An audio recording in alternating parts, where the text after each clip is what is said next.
Duchamp. Dans 10 jours, on va célébrer le 50e anniversaire de la mort d'Édith Piaf. De très nombreux hommages sont déjà annoncés dans les médias, sur RTL en particulier. Cet anniversaire, c'est bien sûr l'occasion de redécouvrir la discographie immense de Piaf, mais aussi de vous faire entendre ceux qui l'ont non seulement connu, mais côtoyé au quotidien. C'est le cas de notre invité, M. Hugues Vassal. Bonjour. Bonjour. Merci d'être en ligne avec nous. Vous avez été le photographe personnel d'Édith Piaf entre, je crois, 1955 et sa mort en 1963.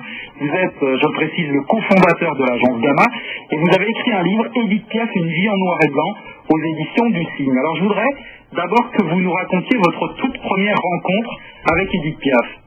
Une rencontre qui fut la chance de ma vie, car j'étais jeune stagiaire qui faisait les faits divers de la banlieue nord de Paris au journal France Dimanche.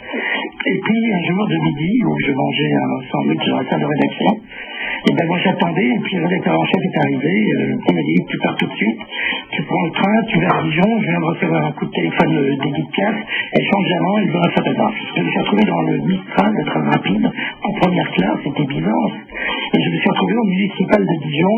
Édith avait commencé à chanter, je me suis perdu dans tous les souffleurs, je n'arrivais pas, j'étais inhibé, scotché, j'avais peur, et puis elle me voit de loin, elle me transperce du regard, elle me dit c'est toi le nouveau du journal, bon écoute, rends-moi service, tu vois celui qui a la guitare là, c'est mon guitariste, celui qui lâche le mollet.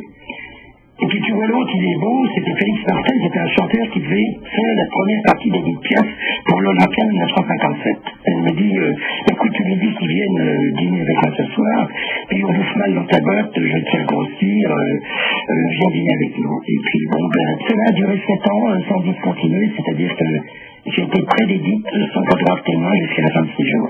Alors il y a quelque chose qui vous a frappé, c'est que elle scénarisait littéralement sa vie. Elle travaillait complètement en pleine osmose avec d'abord le magazine France Dimanche, qui était un grand magazine qui tirait 1,2 million, devait avoir 2 millions, et elle se servait de ce média pour justement scénariser toute sa vie.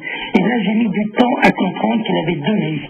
Une vraie, y compris sa vie mystique, et une fausse. Et la fausse pour la presse. Chaque fois qu'il y avait un événement nouveau dans sa vie, elle exploitait immédiatement, y compris ses maladies. D'autorité, je devais faire les entrées en clinique, les rencontres en clinique, les sorties de clinique. Elle convoquait à chaque fois. Elle me convoquait pour prendre une photo. Certains vous en ont voulu de l'avoir photographiée sur son lit de mort. C'est elle qui me l'a demandé, c'est elle qui l'a voulu, je ne l'ai pas fait en paparazzo, je ne l'ai pas fait en combine.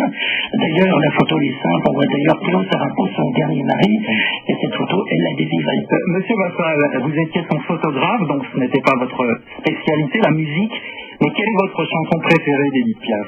Évidemment, il y a des grands tubes, mais moi c'est celle que j'ai connue, où j'étais tout gueux, tout pauvre, arrivé à Dijon, et je me perds dans le dédale du théâtre pour la voir, j'arrive dans le trou du souffleur, où je vois ses petits pieds qui battent la mesure, ses mains merveilleuses, elle avait une gestuelle extraordinaire, et qui frémit, je vois sa petite croix, je vois même pas sa tête, et puis j'entends l'un près de l'autre, ils étaient là, assis sur la banquette en bois, dans la salle d'attente. L'un près de l'autre, ils étaient là, tous deux assis comme endormis. C'est une chanson qui n'a pas eu les succès qu'on pourrait avoir, mais c'est la chanson qui a fait ma vie.